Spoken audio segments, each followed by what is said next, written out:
find problems getting baskets. If you're the Celtics, you have to stay solid offensively. Garnett. Pierce, wide open three. Bang! Lead back to 11. And that's how you stay solid. Good old-fashioned basketball. Garnett on the block, inside-outside attack.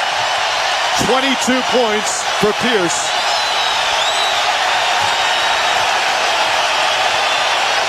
James. Back out Zerbiak. Shot clock down to 3. Garnett. Lost. Took it away. Here goes Garnett. Up for the layup. And he's fouled. Hard foul from Zerbiak. But a clean one. And Garnett goes down. He'll shoot 2.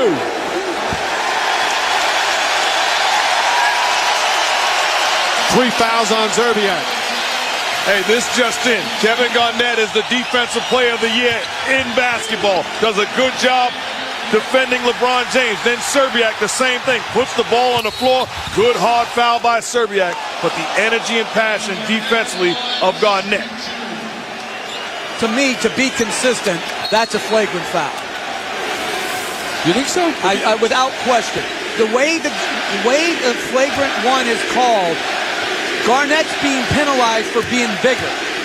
And if that was a smaller man and would have fallen harder, that's a flagrant foul. I think that's a flagrant foul. Let's take a look again as Garnett misses the first. I'm not saying it's a dirty play. I'm saying it's unnecessary contact. That is a wind-up and a follow-through. To me, that's a flagrant foul. So you're saying that if you had the basketball on the break, that's a flagrant foul because you would be in the 4th row right now to not allow KG to get a 3-point play. Think it, and it saved him a point. Garnett 1 for 2. Lead back up to 12. Under 2 minutes to play here in the second. Damon Jones back in again. With Barajo, West, Pavlovich, and James, as Jeff said, a very small lineup right now. James inside, count it, and a foul. When you see him make plays like that, it's like you feel he can do that every single time. He's so powerful. You're talking about strength and ability and high IQ. He understands he could explode, but uses the basket as a shield, eliminating the shot blocking ability of KG. Goes to the opposite side, keeps him on his hip, and finishes. He has 20 of their 34 points. And if I was Mike Brown, I'd be very tempted to start the second half small. It gives James more room on the floor, and you have to hope that someone gets hot from beyond the 3-point line. They're 0 for 5 from downtown. Posey. Ray Allen has only taken 1 shot. One of those guys, Andrew Gibson, usually helps them. Allen to the basket. Oh, pretty play for Ray Allen. First points of the game.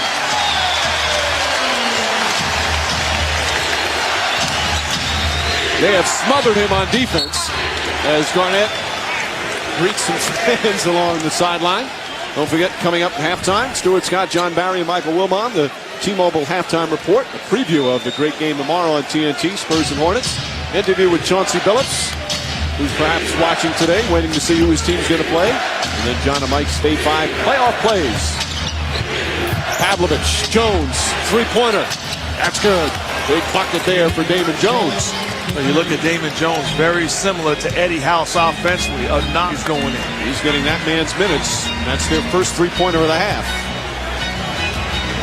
Pierce again on the drive. Takes his time. Pierce.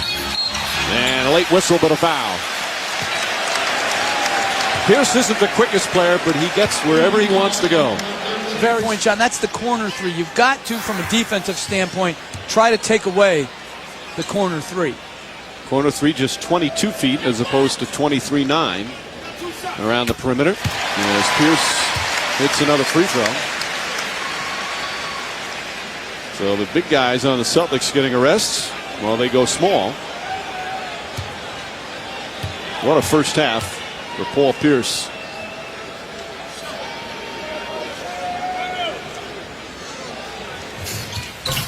Gets the second one. Pierce in this series averaging just 16 points a game.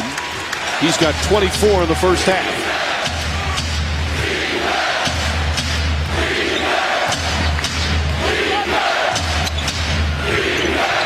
Posey with the help. Good ball denial. Stolen by Pierce. Pierce to the basket.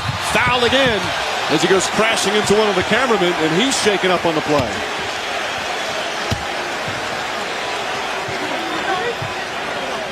But a lot of hard physical fouls, especially down at this end as the Celtics going to the basket.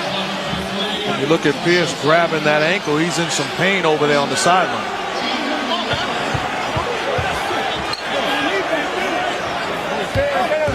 So they're going to take his time helping him up. Eddie Lacerte, their longtime head athletic trainer, checking him. Sam Cassell, Coach Cassell out there. And he's shaken up on the play. 22nd timeout, Celtics. So they call the foul on Pavlovich from behind. That's his third. A little bit of everything, the ankle, the hip, everything, but Pierce, he's a gamer. Those are the type of guys, if somebody has to get hurt, you want it to be a gamer that's not going to quit. So they'll take a timeout, and we'll be back. And get hurt and can't shoot the free throws, you're done for the day. You can't return to the game unless it's a flagrant 2 foul. So that's why they call the 22nd timeout, give him time to gather himself.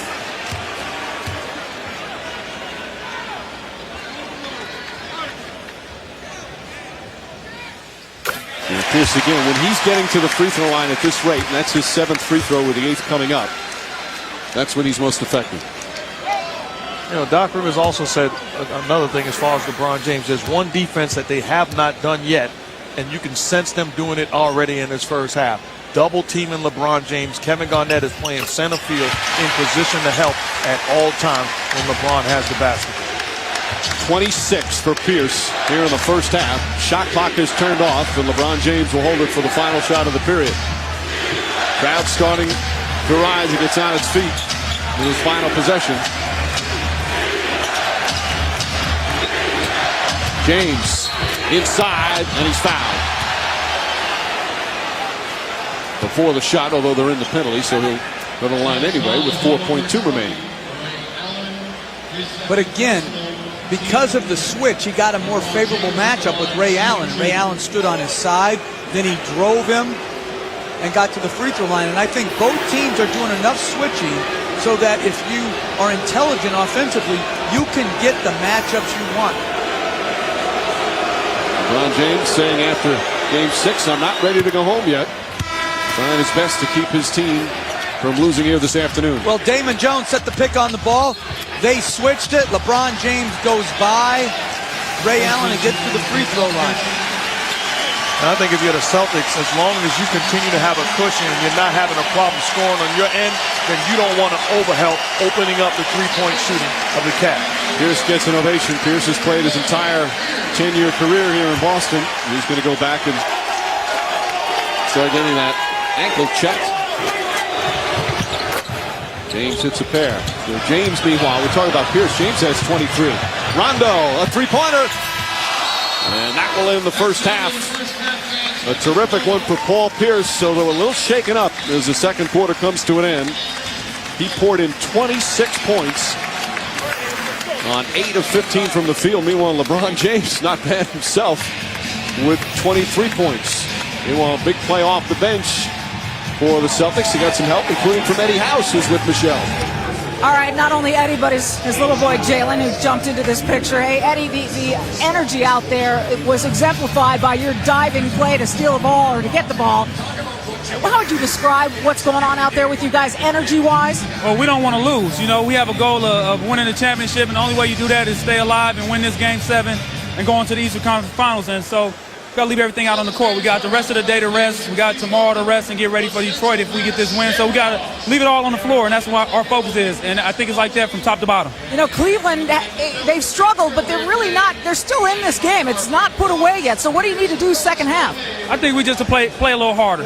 We play hard, but I think we could play harder, execute on offense a little bit better, keep LeBron away from the basket, and I think we'll get a win if we do that. Thank you, Eddie. Welcome. After the break, Stuart Scott, John Barry, Michael Wilbon, the T-Mobile halftime report. They'll preview the big Game 7 tomorrow in New Orleans. Hornets and Spurs for the right to face the Lakers. Chauncey Billups with a 10-point lead.